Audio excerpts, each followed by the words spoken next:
Hi, welcome to ലിയാൻ P S C. ഇന്ന് നമ്മൾ ഡിസ്കസ് ചെയ്യാൻ പോകുന്നത് മോണിറ്ററി പോളിസി അഥവാ പണനയത്തിനെ പറ്റിയാണ്. പണനയം മാക്രോ എക്കണോമിക്സിൻ്റെ അണ്ടറിൽ വരുന്നൊരു കാര്യമാണ്. മോണിറ്ററി പോളിസി ഉണ്ട്, ഫിസിക്കൽ പോളിസി ഉണ്ട്. Physical policy completely linked to ഗവൺമെൻറ്റാണ്. ഗവൺമെൻറ്റുമായിട്ട് ബന്ധപ്പെട്ടിരിക്കുന്നതാണ് ഫിസിക്കൽ പോളിസി. മോണിറ്ററി പോളിസി ബന്ധപ്പെട്ടിരിക്കുന്നത് ആർ ബി ആയിട്ടാണ്. അതായത് മോണിറ്ററി പോളിസിയുടെ മുഴുവൻ കാര്യങ്ങളും തീരുമാനിക്കുന്നത് ആർ ബി ഐ ആണ്. മോണിറ്ററി പോളിസി എന്ന് പറഞ്ഞാൽ പണനയം, ഫിസിക്കൽ പോളിസി എന്ന് പറഞ്ഞാൽ ധനനയം.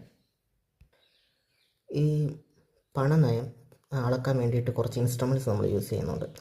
അതിനകത്ത് വരുന്ന പ്രധാനപ്പെട്ട ഇൻസ്ട്രുമെൻറ്റ്സ് ആണ് bank rate, CRR, open market operations. CRR എന്ന് പറഞ്ഞാൽ ക്യാഷ് റിസർവ് റേഷ്യോ എന്നാണ് അർത്ഥം. റിസർവ് റേഷ്യോ എന്ന് നമ്മൾ പൊതുവെ പറയും. ഇതിൽ ആദ്യത്തെ ഇൻസ്ട്രുമെൻ്റ് ആയിട്ടുള്ള ബാങ്ക് റേറ്റിനെ പറ്റി നമുക്ക് ഡിസ്കസ് ചെയ്യാം. ബാങ്ക് റേറ്റിനകത്താണ് repo rate, reverse repo rate എന്നിവയൊക്കെ കടന്നു വരുന്നത്. ബാങ്ക് റേറ്റ് എന്ന് പറഞ്ഞാൽ വാണിജ്യ ബാങ്കുകൾക്ക് RBI നൽകുന്ന ഹ്രസ്വകാല വായ്പകൾക്ക് വാണിജ്യ ബാങ്കുകൾ നൽകുന്ന വായ്പാ നിരക്കിനെയാണ് എന്ത് പറയുന്നത്, ബാങ്ക് റേറ്റ് എന്ന് പറയുന്നത്. ഇനി റിസർവ് റേഷ്യോ ഉണ്ട്. റിസർവ് റേഷ്യോയ്ക്കകത്ത് ക്യാഷ് റിസർവ് റേഷ്യോ ഉണ്ട്, SLR ഉണ്ട്. നമുക്ക് പോകെ പറയാം. അപ്പോൾ റിസർവ് റേഷ്യോ എന്ന് പറഞ്ഞാൽ കൊമേഴ്ഷ്യൽ ബാങ്കുകൾക്ക് കിട്ടുന്ന ടോട്ടൽ ഡെപ്പോസിറ്റ്സിൻ്റെ ഒരു നിശ്ചിത അളവ് റിസർവ് ആയിട്ട് RBIയിൽ സൂക്ഷിക്കേണ്ടതുണ്ട്. ഇതിൻ്റെ നിരക്കിനെയാണ് റിസർവ് റേഷ്യോ എന്ന് പറയുന്നത്. ടോട്ടൽ ഡെപ്പോസിറ്റ്സ്, അവർക്ക് ലഭിക്കുന്ന നിക്ഷേപങ്ങളുടെ ഒരളവ് റിസർവ് ബാങ്കിൽ സൂക്ഷിക്കുന്നു. ഇതിൻ്റെ നിരക്കിനെയാണ് റിസർവ് റേഷ്യോ എന്ന് പറയുന്നത്. റിസർവ് റേഷ്യോ തന്നെ രണ്ട് തരത്തിലുണ്ട്, CRRഉം SLRഉം.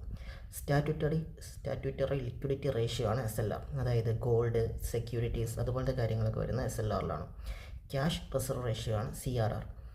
ക്യാഷുമായിട്ട് ബന്ധപ്പെട്ട കാര്യങ്ങളാണ് CRRനകത്ത് വരുന്നത്. ഇനി മൂന്നാമത്തെ ഇൻസ്ട്രുമെൻ്റ് ആണ് ഓപ്പൺ മാർക്കറ്റ് ഓപ്പറേഷൻസ് എന്ന് പറയുന്നത്. അതായത് ഗവൺമെൻറ്റിൻ്റെ സെക്യൂരിറ്റീസിനെ വാങ്ങുകയും വിൽക്കുകയും ചെയ്യുന്നതിനെയാണ് ഓപ്പൺ മാർക്കറ്റ് ഓപ്പറേഷൻസ് എന്ന് പറയുന്നത്.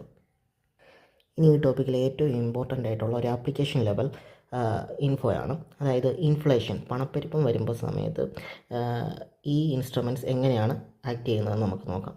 അതായത് പണപ്പെരുപ്പം വരുന്ന സമയത്ത് ബാങ്ക് റേറ്റ് ഉയരും, റിസർവ് റേഷ്യോ ഉയരും, ഓപ്പൺ മാർക്കറ്റ് ഓപ്പറേഷൻസിൽ സെക്യൂരിറ്റീസ് വിൽക്കും. ഇതാണ് നിങ്ങൾ അറിഞ്ഞിരിക്കേണ്ട ഏറ്റവും പ്രധാനപ്പെട്ട അറിവ്.